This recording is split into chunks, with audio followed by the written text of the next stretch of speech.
Sir, you'll need to step to the side. The voice came sharp, almost smug, slicing through the early morning airport buzz. Sergeant John McMillan barely had time to process the words before two things happened. The metal detector wailed behind him, and a TSA agent was already pointing at his leg with open suspicion. That's what set it off, the agent said, tilting his head toward John's left side. What is that? Some kind of DIY sci-fi project? John, 70 years old and no stranger to long flights or long stares, felt that all-too-familiar knot tighten in his chest. Here we go again. He'd hoped this time would be different. Just once, he wanted to get through security like any other traveler, without turning into a spectacle. But the glint of polished titanium beneath his pant leg had already drawn too much attention. It's a prosthetic, he said, calm but firm. Government issued. The agent didn't even blink. Well, it's setting off all kinds of alarms. Looks like something out of the Terminator, man. Then he chuckled, as if that was supposed to be funny. John's jaw clenched. He'd been through worse, sure. 30 years in the army teaches you not to flinch easily. He'd walked through minefields, disarmed bombs, held friends' hands in the dust and fire of Afghanistan, but nothing quite prepares you for the small, grinding humiliation of being laughed at in public by someone who didn't know a sacrifice from a seatbelt. And this time, it wasn't a private joke whispered out of earshot. This TSA agent wanted an audience. The man stepped closer now, scanning John from head to toe like he was hiding weapons, not wires. What's it made of anyway? Titanium, carbon fiber, alien tech? His voice was coated in sarcasm, and a few passengers in line glanced over. Some looked uncomfortable, others curious, one or two even amused. John stood his ground. It's from the VA, designed to help veterans walk again. But his words didn't seem to matter. Without waiting for a response, the agent made a show of waving John aside. Secondary screening, end of the line, Robocop. And there it was, the nickname, said just loud enough to carry. John felt the burn in his chest, not from shame, but from the restraint it took to keep his expression steady. Not give this man the satisfaction of seeing him flinch. Inside, something flickered. Anger, maybe. Not for himself, but for every other vet who had to smile politely while being treated like a problem, a threat, a joke. He knew the drill. Be calm, be cooperative, don't make a scene. But it didn't make the sting any duller. The agent clearly enjoyed his little performance. He turned to a colleague a few feet away. Hey Jen, check this out. We got a transformer leg over here. The woman, older, more composed, shot him a disapproving glance but said nothing. She had probably seen him do this before, probably tired of it. But saying nothing meant it would happen again. John stood silently as the security area swallowed him up. Behind him, families moved forward, friends laughed, kids clutched boarding passes. Normal people living normal lives. Ahead of him, rubber gloves, swabs, invasive procedures, and the same tired look of suspicion. He was used to being inspected. What he wasn't used to, and what he'd never get used to, was being mocked for the very thing that let him walk at all. The glass-walled screening area was barely large enough for two people, but it somehow managed to feel both sterile and suffocating. John stood there, back straight, trying to ignore the sting in his pride as another agent, this one younger but more professional, stepped inside, rubber gloves already on. Sir, I'll need you to hold out your arms, he said quietly, his tone clipped but respectful. John nodded, complying without a word. He'd been through secondary screenings before. He knew the motions. He also knew this wasn't about protocol anymore. Not really.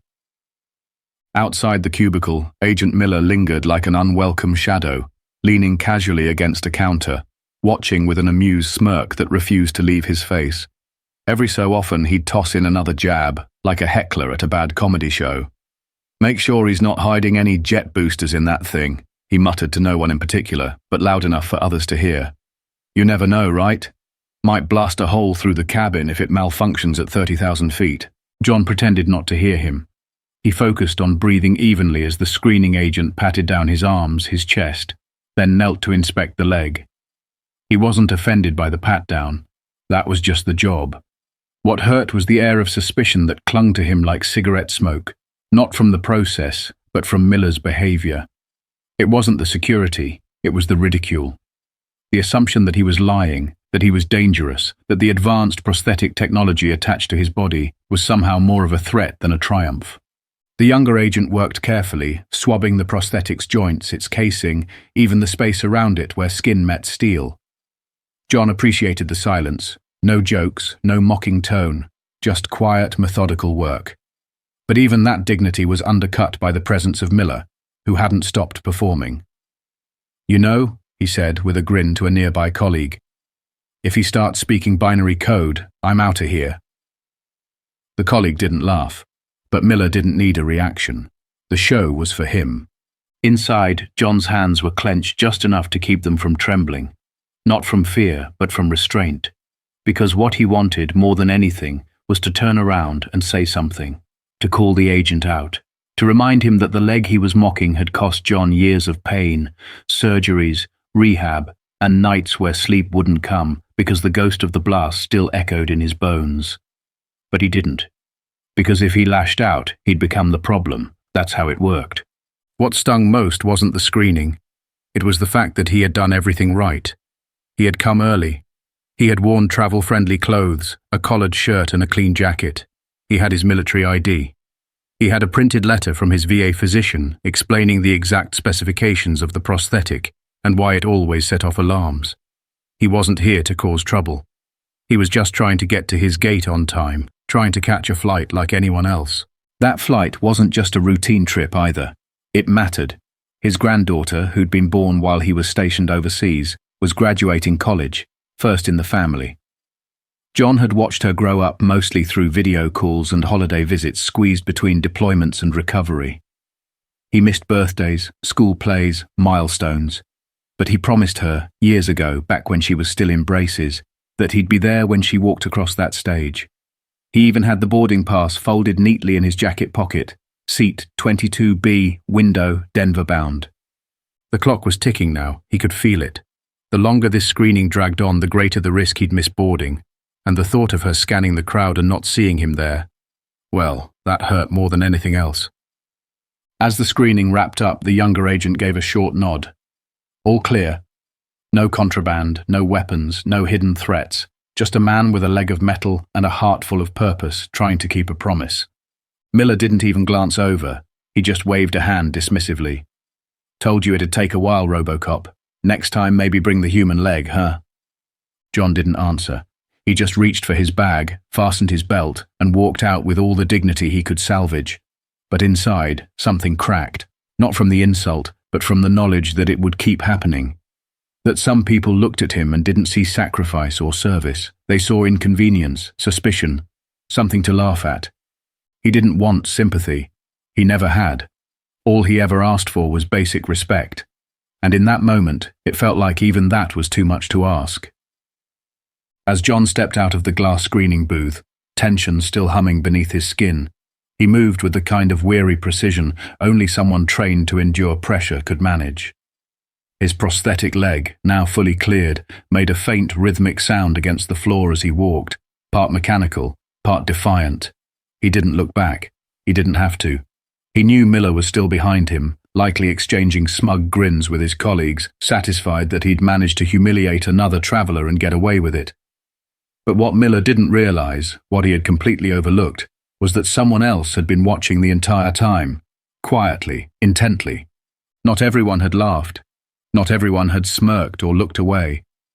One of the TSA agents, Jen, the older woman stationed at the far end of the checkpoint, had caught every word, every sneer, every tone shift in Miller's voice. She had been with the TSA long enough to know when something crossed a line. She also knew Sergeant McMillan's kind, the squared shoulders, the unshakable calm, the clipped, deliberate answers. She had seen veterans pass through before, some bitter, some proud, all of them carrying weight far heavier than any carry-on. Jen didn't speak up during the incident. She knew better than to confront a fellow agent in front of a passenger. But she also didn't look away, and she certainly didn't forget. As John disappeared from view, merging into the steady stream of passengers, Jen reached into her pocket and pulled out a small notepad. She scribbled down his name from the screening log, his flight number from the manifest, and a brief summary of what she'd witnessed. Then, moving with purpose, she stepped away from her station, and toward the communications desk near the gate access corridor. She made a call, not to security, not to HR, but directly to the gate assigned to Flight 217, because someone else needed to know. It took less than 2 minutes for that information to reach the right person. At Gate C14, Captain David Thorne was performing his final pre-flight checks when one of the gate agents approached, holding a slip of paper and a deeply concerned expression. "Captain," she said, lowering her voice, "we've got a situation involving a passenger on your flight, a veteran, secondary screening incident. It sounds pretty bad." Captain Thorne didn't need to hear much more. He was a man of few words, but the ones he used carried weight. Tall, lean, and ex-military himself, he had flown combat missions long before he ever stepped into the polished shoes of a commercial airline pilot. His crew respected him. The ground staff knew he didn't tolerate nonsense, and veterans, especially wounded ones, held a special place in his sense of duty. He took the note and read it twice. Then, without hesitation, he removed his cap, straightened his jacket, and strode down the terminal hallway. No radio call, no delegation. He was going in person, because some things couldn't be handled through chain of command. Some things needed to be faced head-on. Passengers moved aside instinctively as he passed. There was something in his gait, in his presence, that demanded attention. At the main TSA checkpoint, the supervisor barely had time to register him before Captain Thorne presented his credentials and stated his purpose. "I'm looking for a TSA agent named Miller. I understand he was involved in the screening of a passenger with a prosthetic leg. Sergeant John McMillan." The room went quiet in an instant. Agent Miller, who had been lounging near the conveyor belt with the same smug expression, turned slowly. His casual demeanor evaporated the second he saw the pilot standing there, military precision in every movement, eyes sharp as razors.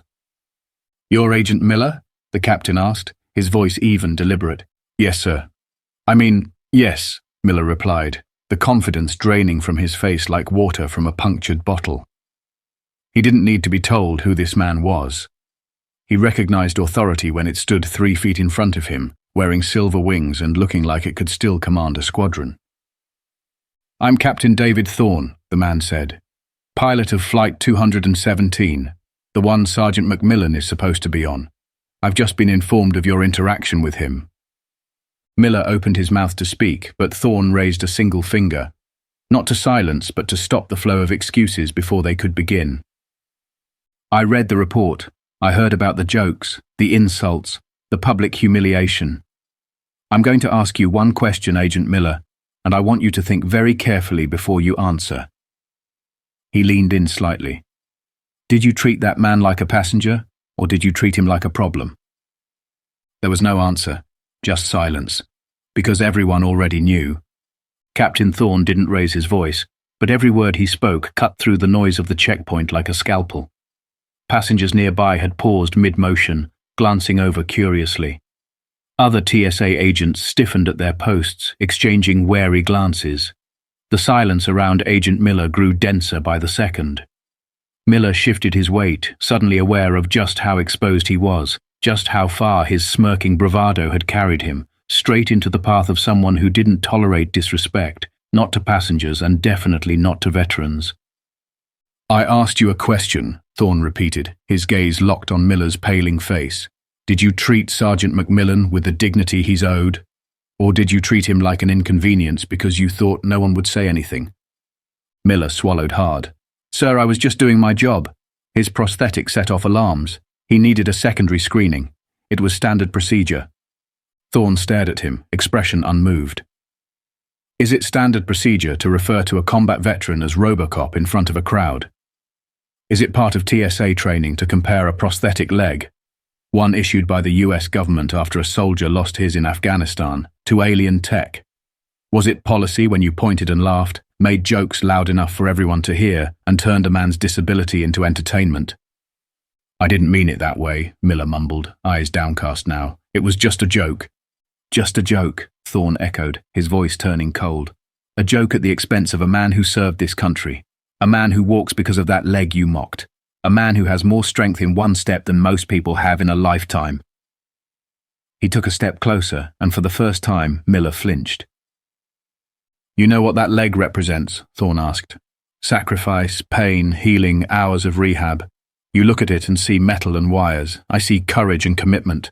And the fact that you couldn't or wouldn't see, that says a lot more about you than it ever could about him. More TSA personnel were now silently gathering around, drawn by the intensity of the moment. A few airport staffers watched from a distance, whispering under their breath. The air felt heavy. No one moved. Then, out of the corner of his eye, Thorne spotted someone approaching, slowly, cautiously. It was John. The unmistakable walk of someone used to carrying himself with dignity, even after being demeaned. He'd heard his name mentioned and instinctively moved closer, unsure whether this confrontation involved him or if it was about to involve more of the same. But then he locked eyes with the captain. Captain Thorne's expression softened in an instant, and he turned fully to face him. "Sergeant Macmillan," he said, voice shifting to something low and steady, laced with respect. "I'm Captain David Thorne. I want to begin by saying this. What happened to you here today is unacceptable, not just as a pilot, not just as a fellow veteran, but as a man." John stood still, absorbing the weight of the words. They hit harder than he expected, not because of the apology itself, but because of the sincerity in the voice delivering it. It had been years since anyone had stood up for him like that, years since anyone looked beyond the metal and saw the man. "I appreciate that, Captain," John said after a pause. "I didn't ask for trouble, just trying to make a flight. My granddaughter's graduation. I promised I'd be there." "And you will," Thorne replied without hesitation. He turned back to Miller, his voice sharpening once again. "You will apologize, right now, clearly, sincerely, not just to check a box, but because it's the only appropriate response when you've wronged someone like this." Miller hesitated, cheeks burning red. He mumbled something barely above a whisper. "Louder," Thorne snapped, the authority in his tone cutting through the stammered attempt. "I'm sorry, Sergeant," Miller repeated, this time audible but heavy with resentment. "I apologize for my behavior." John gave a curt nod, but said nothing. He didn't need to. The entire room had already witnessed the contrast between a man who mocked and a man who stood tall under pressure without saying a word. Thorne turned his head slightly, addressing the TSA supervisor, who had by now hurried over to investigate the situation.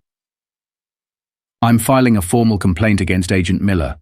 His conduct was unprofessional, demeaning, and utterly unacceptable. I expect an immediate review and appropriate consequences. Furthermore, I recommend mandatory sensitivity training for your staff, specifically regarding how they interact with travelers who have medical devices or disabilities, especially veterans." The supervisor, clearly shaken by the confrontation, nodded quickly. "Absolutely, Captain. We'll take action. This will be addressed."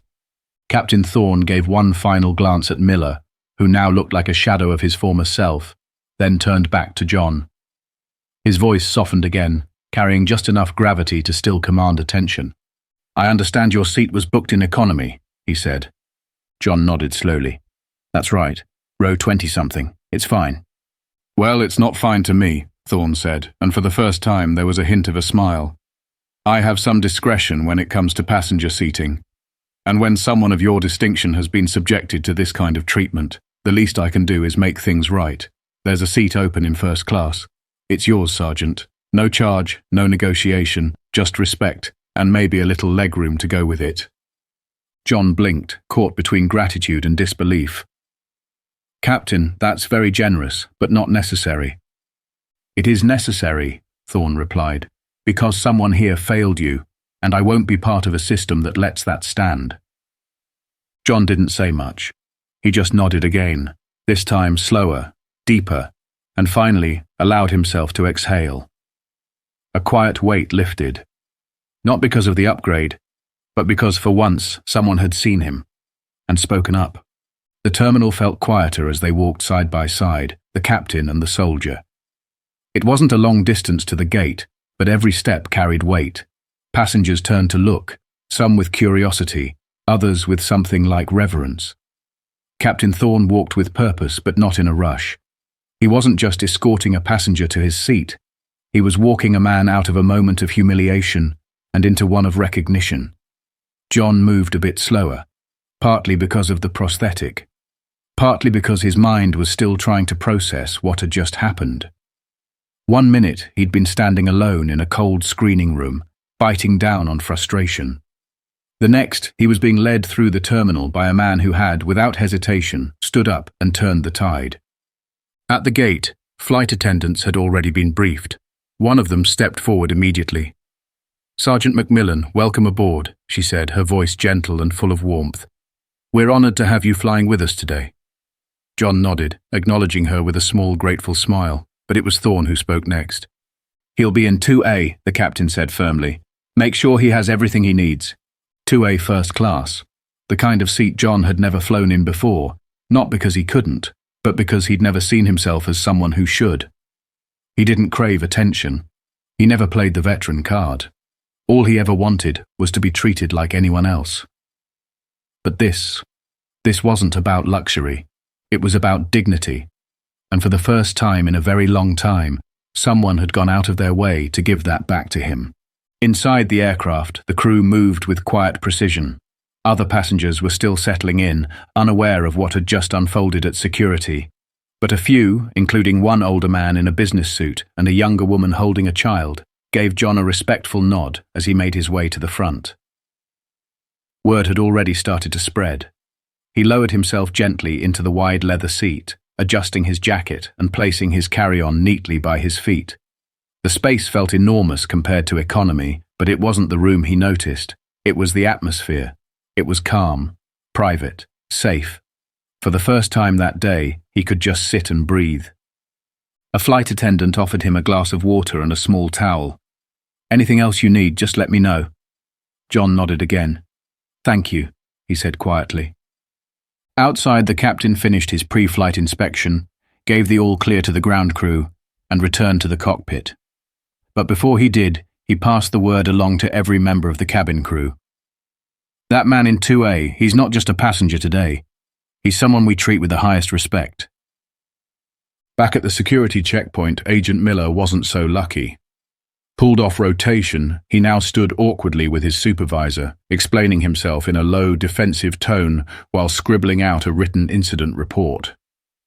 His swagger was gone, replaced by a visible discomfort as airport staff walked by without a glance, and as other TSA agents, ones who had seen what happened, began to quietly distance themselves. It didn't matter whether disciplinary action came down today or next week. The damage to his reputation was done. Word of the confrontation traveled fast, as these things tend to. Before the plane even left the ground, a gate agent had shared a retelling with another terminal worker. By the time Flight 217 was taxiing towards the runway, the story had begun circulating on social media, first in a short post, then in longer threads. "Pilot confronts TSA agent over veterans treatment," one tweet read. "Gives him first-class seat out of respect." Photos from bystanders began to surface, blurry but clear enough to identify a man in uniform standing in front of a stunned TSA agent, pointing with authority. The airline's official account later posted a statement affirming their commitment to respect, inclusion, and gratitude toward military veterans.